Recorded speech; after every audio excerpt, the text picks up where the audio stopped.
This episode has been sponsored by Meter, the company building better networks. If you're a technology business leader today, you're facing some really big challenges. CapEx and OpEx expenses continue to go up. There's a shortage of highly skilled networking professionals, and you want to make your teams more productive while also bringing down your total cost of ownership. Well, I've got some really good news for you. Meter is going to help you achieve all of that. Meter delivers a complete networking stack, wired, wireless, and cellular, in one integrated solution that's built for performance and scale. Meter has an entirely different business model. They're going to take on all of the risk for one predictable monthly fee.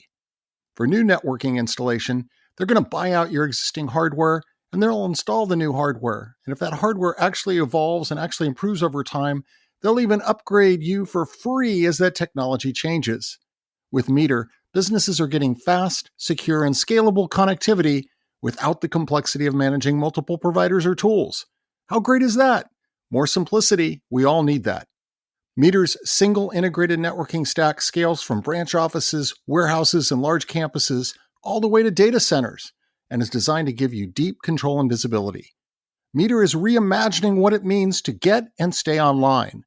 To schedule your demo, go to meter.com/market impact. That's METER.com/MARKETIMPACT.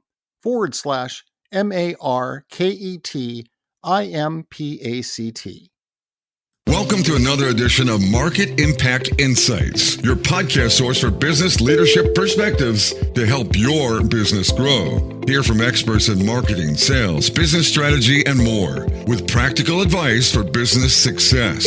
Make sure you won't miss the latest episodes by visiting marketimpactnow.com. Now, here's your host, Dan Albaum.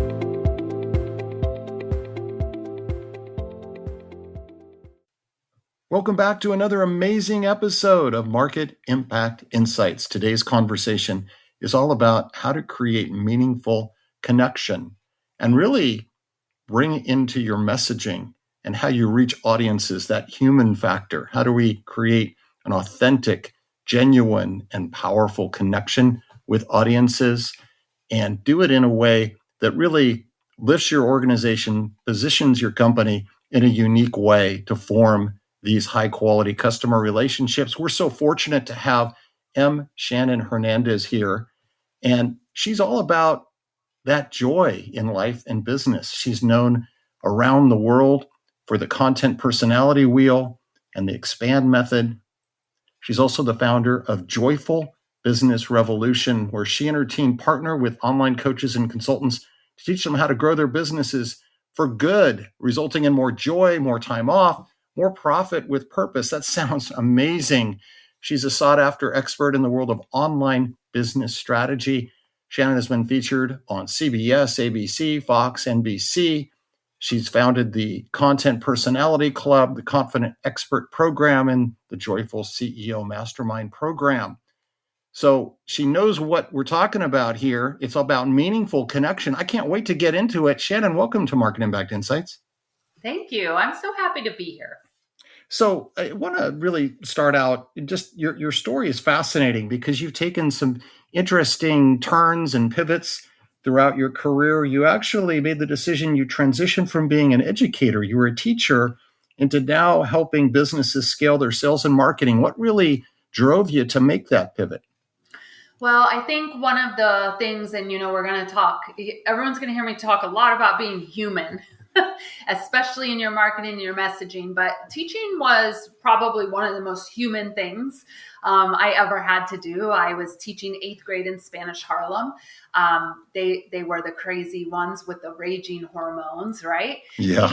And in order to capture their attention, because I didn't look like them, I didn't sound like them, they really taught me that I had to be good at telling stories. I needed to stand up in the front of the room and get the lesson across, but it needed to be in an entertaining way that they could receive and that would at least keep them entertained for 36 and a half minutes. And so it was really this opportunity to hone my storytelling, my communication, my connection with people, and create that transformation. And when it was time for me to leave the world of education, I saw the same gaps in business. I saw brilliant leaders, brilliant marketing teams. They had powerful missions, but their voices were not being heard. And so this move really wasn't about leaving education. It was about expanding it, because so much of what I do now is I get to teach coaches, consultants, speakers, and founders how to align their message and their marketing so they scale with clarity and integrity. So a lot of just the foundational aspects of that experience, even in Spanish Harlem, I mean, it's making a difference for you even in that business setting today, right? There's this connective tissue there. Absolutely. And I always tell people, one of the things that I didn't do so well when I started my business is I kind of just put all the teaching stuff to the side. There was a lot of shame about leaving, having the master's degree in education and spending like 20 some years in education, and then, quote unquote, leaving it all behind. And there was just some shame there. And I had to work through that personally. And once I came out on the other side, I realized teaching is my greatest gift to any company or organization. And so, yes, it continues to, leave that imprint of education and teaching wherever I go. Well, now you've had this journey. You have over 25 years, and you've won awards in curriculum design. You've worked with really well-known huge brands like the NFL and US military. But when you look back on that whole journey, what's been some of your biggest personal learning? And have there been surprises for you along the way? Oh, yeah. I think I'm in the middle of a big surprise right now as we're recording. I think the biggest learning is, personally, your business, your company, your organization is only going to grow as far as you grow yourself. Right. So I didn't have the capacity early on to have the team that I have now. I didn't know how to manage or lead a team. Right. It was a very different skill set I had to learn. I didn't have the capacity to ask the questions about business growth that I didn't know. And so, I found some good coaches and consultants to help me along the way. But I think that's one of the biggest learnings. And I tell people this all the time, when they're coming to me for that marketing growth or that business growth, is we have to work on ourselves, because we're like a vessel. I say like a vase, maybe an empty vase. And if you're not working on yourself and creating that space in order to be able to receive more or lead more people, you're constantly full, right? And you can't add to a full vase of water. It will overflow. And so I think there's this dance of how do I grow myself, grow my leadership, grow my skills, soft and hard skills, and how do I do that in service of growing my company or growing my business so that I can make a bigger impact in the world.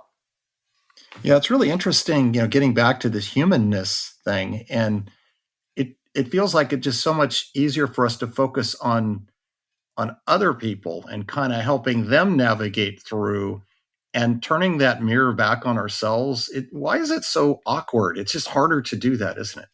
Yeah. I don't know. For me, that hasn't been the hard part. Now, I have a good business therapist, so that may help. Who focuses on helping me see what I can't see when I'm in the day-to-day, helping me see those blind spots. But I have always been about what some people refer to as servant leadership, and you can't lead people well if you're not well yourself. Yeah, it's like the very common adage, right? We take it to the airplane, right? And they say, make sure to put your oxygen mask on first before you help others, right? So think about put yourself in a position of health and strength, and then you're able to really help and support others. Yeah, exactly. Yeah. Now, I want to get into this whole messaging area, because you're working with so many businesses on that. And that is so much at the heart of effective marketing strategy. How do we communicate? How do we message? How are we positioning our brand, our solution, our offering? What are some of the biggest mistakes that you're seeing out there when companies are trying to develop their messaging strategy? Oh man, we need like a week of podcast to tackle this. A whole series. Yeah. So, one of the things I've been talking a lot about lately, and this is also in my own journey, right? Because I am a mirror for the market. I am a mirror for what goes on as we grow businesses and grow companies. Is a lot of the times the business or the company has grown, and it's there's depth to it. The way you help people solve problems has evolved. The way that your methodology, you've run your methodology enough and your frameworks enough now that you've tweaked them. And there's just this depth to the experience and this depth to the work you do with your clients as you evolve that oftentimes is not captured in the messaging. And so I've been doing a lot of work with people and saying, hey, your LinkedIn or this page on your website, it does not reflect what we just talked about. Would you like to have a messaging strategy in place for that? So I'd say that was the biggest thing is a lot of the times when we're growing, right, stuff gets shoved to the back burner. Mm-hmm. And it's okay for the sake of, getting caught up. But long term, we lose a lot of trust with people when that happens. Because if your most up-to-date asset, let's say, is your LinkedIn and you're publishing some great stuff there, and then people click through and they go over to your website and it doesn't match, you lose that trust. They don't understand what has happened with that, single click over to another place. So, that's one of the things that I've really been helping companies with. Another thing around the messaging strategy that I would say is a lot of people confuse polished copy with effective. And I am seeing this now more than ever with the rise of AI. And, I am a proponent of AI. I am not a proponent of AI in developing a cohesive, clear, kind, compelling messaging strategy for a brand, because I think it really takes some humans pulling together and thinking about that from many levels. But polished copy, polished website pages, polished newsletters, if they are not clear with non-surface level copy, they often fail at scale. Mm-hmm. Yeah. I mean, it feels like we are sometimes drawn into that whirlwind of perfectionism, right? And just incremental perfectionism and getting too polished and then moving away from real and authentic connection. And I guess that's the trap of these advanced tools that maybe, quote, make it easier to generate output, but there's diminishing returns on that, right? Absolutely. Absolutely. Yeah. And, the other part of it is being able to go out and as you're developing the messaging, you've probably seen the benefit of having the right feedback loops along the way, right? And so that it's rarely just a one-shot thing, but it could be very iterative in terms of crafting and developing and honing the messaging. And so you think that voice of customer feedback, if you can really take a more of a research type of mindset in the development phase, that really pays off in the end in terms of your end output? Yeah, absolutely.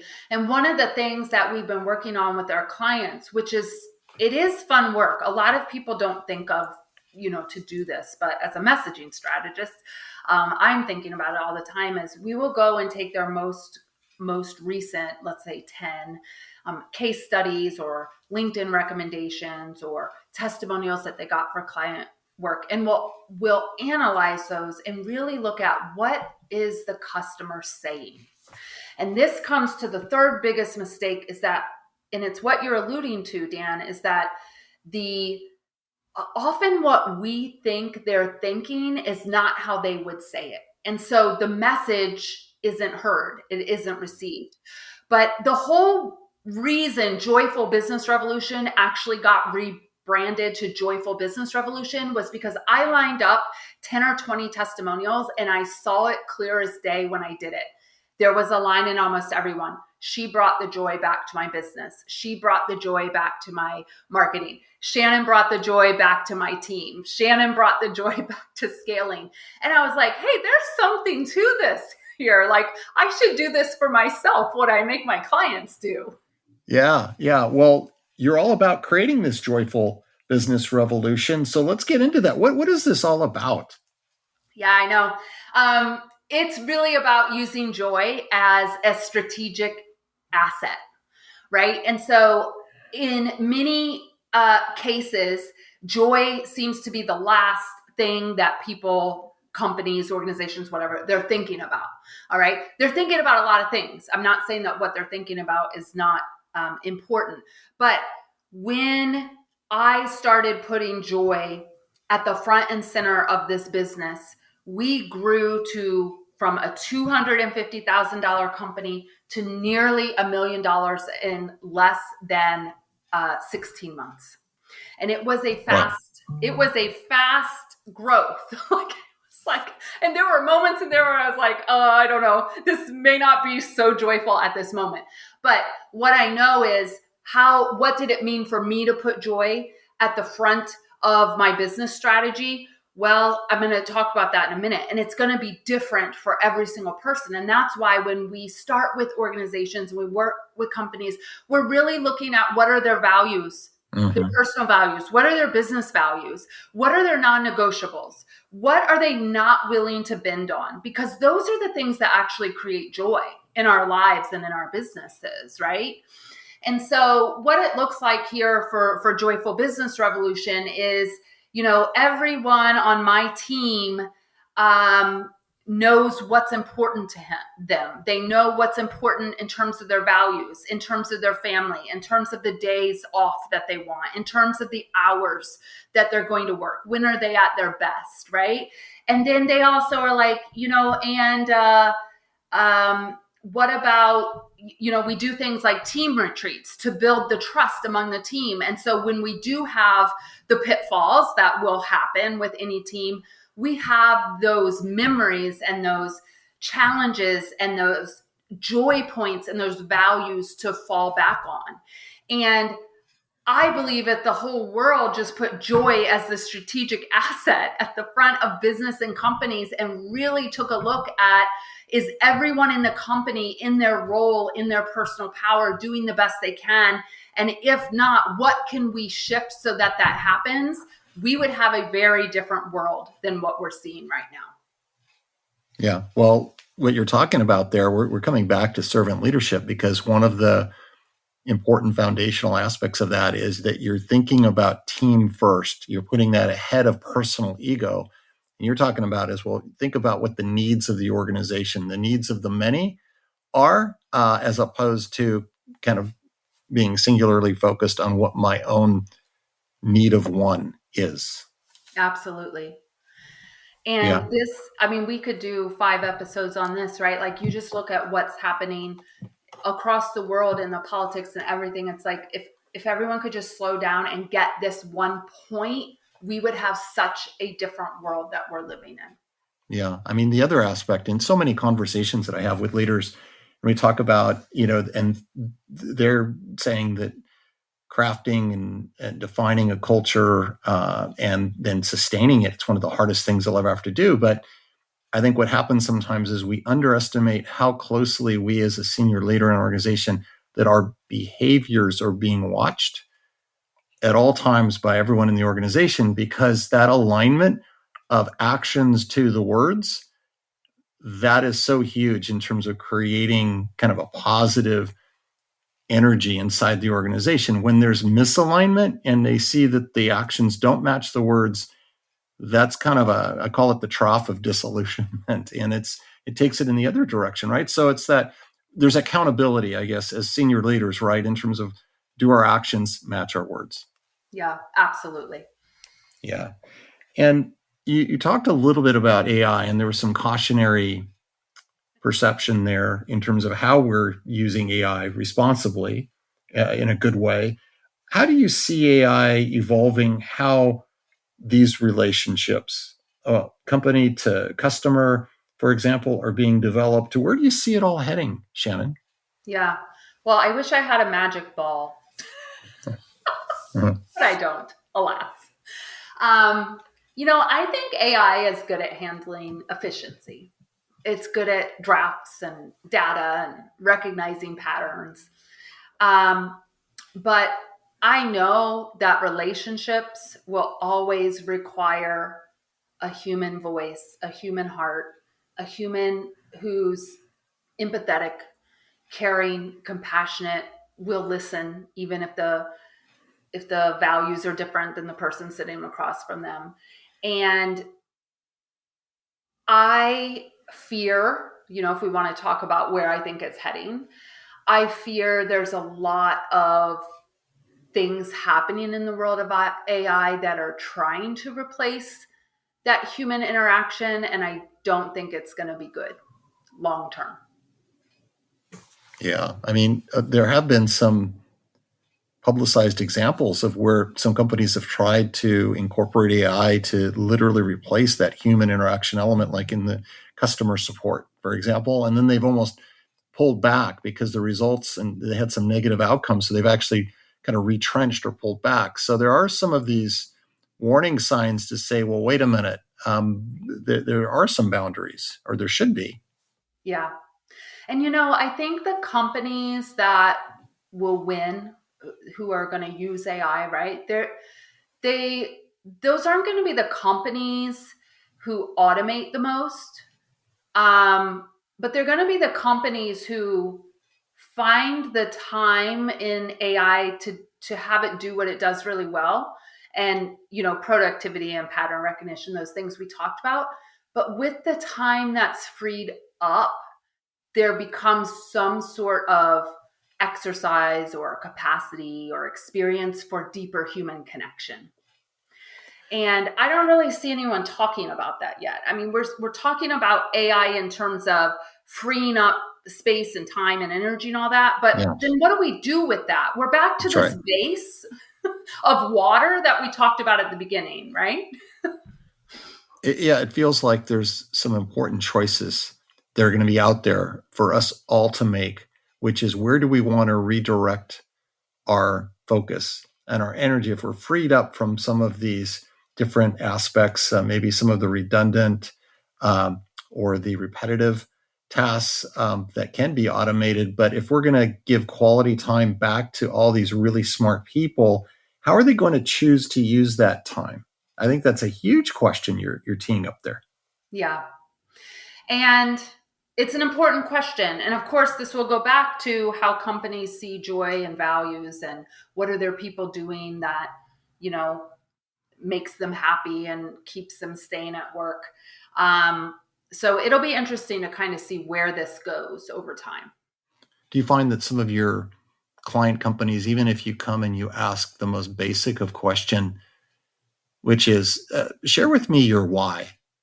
I mean, isn't that kind of a red flag? If they're stumbling over that one, that's probably a good place to start. Yeah, absolutely. And not just your why, because that's really important. That's kind of the first question that I ask. What is your why? Why do you get up? Why does your company exist? Why do you get up and do what you do every single day? My second question that follows that, which goes deeper, is if your company didn't exist tomorrow, who or what would be missed in the world? And that's a very different question to tackle, right? Because now, and this is what I use for messaging strategy, because this is the differentiator, right? We can have a million X companies, whatever that company is, saying this is their why, and it can sound very similar. But if you have a human who can ask you those deep questions that go beneath the surface, you will come out with a messaging and marketing strategy that is different than you ever imagined possible. Yeah, you're really digging a bit deeper into that whole relevance and significance question. Absolutely. Yeah. So you've obviously worked in and around some pretty incredible leaders. From your perspective, what do you think separates truly exceptional leadership from just good enough? Yeah, I would say there's three things here. Exceptional leaders communicate with clarity. And if they're not certain, they say that. Like, there's nothing wrong without having all the answers, right? Just say, I'm not sure yet. I want to take some time to think on that. Or I'll get back to you next week. But it's clear. Nobody in the room or the email readers or however the message is being delivered, nobody is left wondering what was meant. So that would be number one.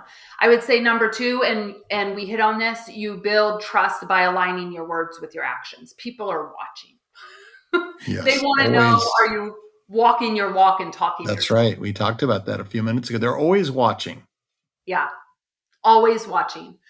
And the third one I'd say, and this is one that I'm, one of the reasons I love the work that I do with companies is this idea of, I think really great leaders focus on this idea of regeneration and ensuring that the growth, it sustains the people, sustains the profit, sustains the good and the give back without burning people out in the process, without burning bridges, those feelings, hurting feelings. And so I've really been diving really deep into this idea of regenerative messaging and marketing strategies too, that give life to organizations, right? And sustain the organizations and their people. Yeah, this whole smartest person in the room syndrome, we can all relate to that. And that is literally just sucks the air out of any sort of room, isn't it? When a leader is just so determined to kind of just desperately hold on to this fallacy that, yes, I've got all the answers, I can't show vulnerability. And yet when I talk to team members, what they say is the moment that maybe created the greatest amount of respect and trust is when a leader took all of that and just shoved it aside and just was honest and open and said, I messed up too, and this is what I took from it. Mm-hmm. Absolutely. Yeah. And I don't know where we got so wrong that, where we went so wrong that not having the answers or making mistakes was like the worst thing that could happen. Yeah, it's easy to say and harder for a lot of the leaders to do, which is, hey, because yes, there's this hierarchy that we have around titles and, official place in the organization. But at the end of the day, back to your human concept. I mean, we all are human beings that have the same faults and the same tendencies, and we're a lot closer along than we might want to think, regardless of title. Absolutely. Yeah. What do you consider to be the best piece of business advice that you have ever received? I read a book that has stuck with me forever. In fact, we're cleaning all our books because we're getting ready to move to Spain. So I'm having to think really hard about which books I'm taking to Spain. Travel light. Which has been painful. I'm not going to lie. But I read a book called Essentialism, The Disciplined Pursuit of Less. And that book I read 6 months before we had that massive growth spurt that I talked about earlier, in this story. And the premise of the book, which we all know, but somehow we all keep forgetting, is do less, but do it better. And so in my life, in my business, in my relationships, it doesn't matter. But right now, the best business advice is let's do less, but do it better. And so I really try in my own company to focus on the things that drive human connection, which then drives revenue, which then deepens trust, rather than chasing every trend and shiny squirrel that runs by. Right. And that's hard to do. It's hard when you're a CEO. It's hard when you're a leader. It's hard when all the stakes are on you and like you got to produce the revenue or you got to do the sales increase or whatever that is. And so, do less, but do it better, I think is a beautiful mantra all of us can probably apply to many phases of our life. And that was also what helped me build the profit-driven messaging ecosystem, which is the system I use in my own company, but also when I go into other companies that aligns messaging and marketing across the buyer journey. And I think people forget the reason we're in business is for our buyers at the end of the day, right? That is who we're here to serve. And so do less but better, I think, is something that we can all work on. Yeah, I mean, and we're in a world, right, with, think about social media and all the different potential distractions that we have that could maybe draw us away from having a more specific focus. And then, but yet focus is transformational. Absolutely. When you think about the future, Shannon, what makes you optimistic? I would say purpose-driven founders who are rejecting that growth must be had at all costs. I'm seeing a change in that for the purpose-driven founders. In my own industry, there's a hunger for transparency and integrity and ethical marketing that respects people's intelligence, energy, and time. And to me, that I have been saying this for 13 years, and I feel like people are finally catching on to this thing I've been harping about. So that makes me really happy and optimistic. And then I really want to hope that we see an era where companies, can grow, but still stay true to their values, to using joy as their strategic advantage and really putting their people first. Yeah. And, this evolution or this move towards even maybe more conscious focus around the ethical aspects of what do you think is contributing to maybe that moving in the right direction there? The ethical marketing piece? Yes. Well, in my own industry, so where I was during COVID, particularly in this business, is I was working with primarily at the time coaches, consultants, and speakers. And there was such an influx of, the best way I can say this is everyone came home and they all had money and they all had time. And so we saw this surge of a lot of things in the online business world. We saw the surge of people calling themselves coaches who were and are not. We saw the surge of people putting together quick offers to help people new in business, but taking advantage of them, using outlier testimonials and results to really say this is what's normal, right? We saw the scarcity, what are you going to do? Your company's going to shut down. You have no job. You're home now. Let's fix it. There was so much that happened in such a short period of time on the marketing and messaging front that a lot of the people coming to me now, they emotionally have still not recovered from that. They were mistreated. The ethics of the people selling the services behind didn't have the results to back it up. And they lost a lot of money. But I think more important than that, they lost a lot of respect for themselves and they lost a lot of confidence. And they're great people who really can have a great business. And so that has been what I've seen in the world of the messaging and marketing. And one of the reasons that we are so committed here at Joyful Business Revolution to kind, clear messaging.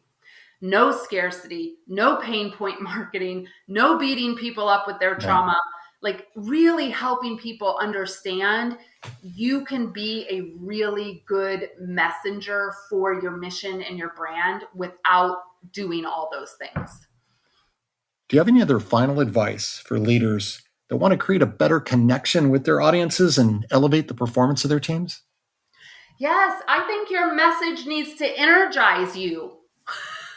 Like if you're not energized by your message, how is anyone else going to feel energized by what you're trying to say, right? Right. So sometimes that means, Dan, we all go through hard stuff. Sometimes it means we need to work with somebody, find that new story angle, find that new messaging point that maybe you forgot about through life's up and downs, but make sure your message is aligned and use it to inspire your team, use it to connect with your audience.